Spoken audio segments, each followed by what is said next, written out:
In this video, I am going to show you some fixative finishes that I use to help protect my colored pencil drawings. I'm going to go over the pros and cons to the fixatives I use, as well as a few tips for spraying your drawings. The first spray is Spectrafix. I typically use this for only my pastel drawings, but I decided to test it on a few of my colored pencil drawings to see how it did. I know a lot of other artists use this spray for their colored pencil drawings, not just for soft pastel. But I'll be honest, I was not impressed with this spray on my colored pencil drawings, and we'll get into why. This spray is odor-free but does have a slight alcohol smell to it. It is non-toxic, acid-free, archival safe, and all-natural. It comes in a 12-ounce bottle for about $20 on Amazon. It does come with a spritz pump sprayer, which doesn't allow you to spray evenly, but if you get a Flairosol sprayer for about $10 and pour some of the Spectrafix into it, then you get a nice even spray as you go over your work. The overall cost for using this spray is about $30. Now, I compared using this fixative on a tape down drawing and one that wasn't taped down, so you could see what happens in both scenarios. For the first coat, I tried to spray as evenly as possible, and you can see very heavy water droplets on the surface of the paper and drawing. And the paper that was not taped down is starting to warp already. After about 1 to 2 minutes, the water droplets go away and the paper is damp to the touch. After about 8 to 10 minutes, the paper feels dry and there is still some buckling of the taped down drawing. It takes about 30 minutes to an hour for it to completely dry. The finished look of this spray is a clear matte with a little bit of a sheen when held at a slight angle. There is no alterations to the colors or details of the drawing. They do look really well preserved. This spray works as a workable fixative, so you can spray your work and then draw over the top of it, which is nice to have that option if you need it and use it as a finishing spray as well. Now, what I don't like about this spray for my colored pencil drawings is the very obvious warping, and the first time I used this spray on my drawings, I did not know that it was very, very moisture rich, so it warped the drawing that I was trying to spray. I was able to kind of bend the drawing back into looking more flat, but I was unable to get it completely flat again. So I decided to give this spray one more try for my colored pencil work and see if taping the drawing down would help fix the warping issue. Taping the drawing down has indeed helped, but it still ended up with a little warping in the end.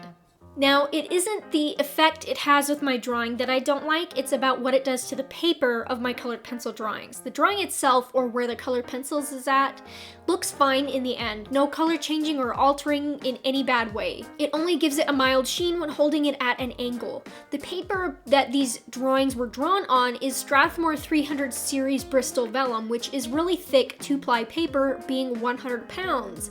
And this spray managed to severely warp it. Not cool. In my opinion, this spray has way too much moisture in it to work for paper that is typically used for colored pencil or graphite drawings. I wouldn't recommend using it unless the paper that you are spraying on is over 100 pounds, and make sure you tape your drawing down on all sides and then let it dry for up to a half an hour or longer before removing it to prevent as much warping as possible. I only tested it on drawings that weren't important to me and not going to be sold, and I surely wouldn't want to use it on a drawing I really cared about or planned to sell. I would prefer to keep the paper of my drawings as flat and nice looking as possible. With all that said of it working really horribly for lighter weight paper, here's a little bit of a redemption for this spray. It works fantastic with pastel matte, sanded paper, and paper boards, all of which are thicker than 100 pounds. And when I spray my soft pastel drawings, I tape them down on all sides and let them dry for about 30 minutes to an hour before I remove them.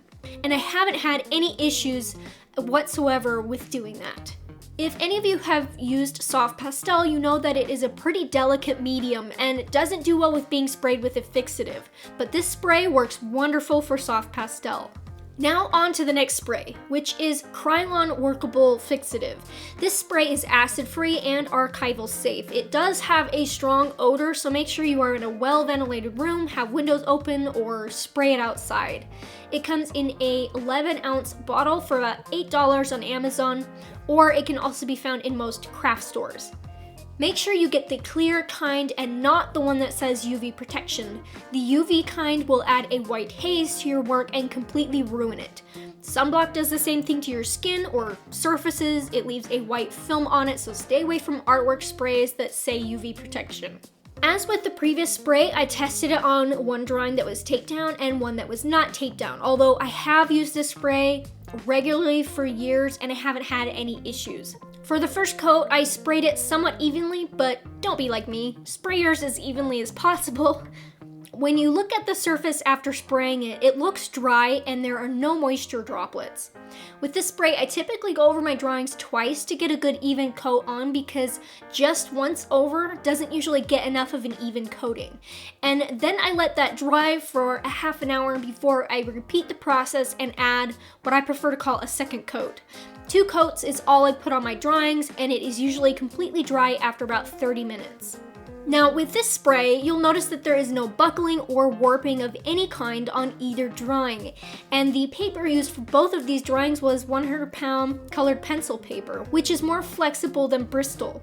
The spray works the best on any paper thickness with absolutely no warping, even printer paper, which is actually very thin. This is my go-to spray for my colored pencils as well as my graphite drawings. It does not work well with soft pastel though. It causes it to clump up and will ruin your drawings.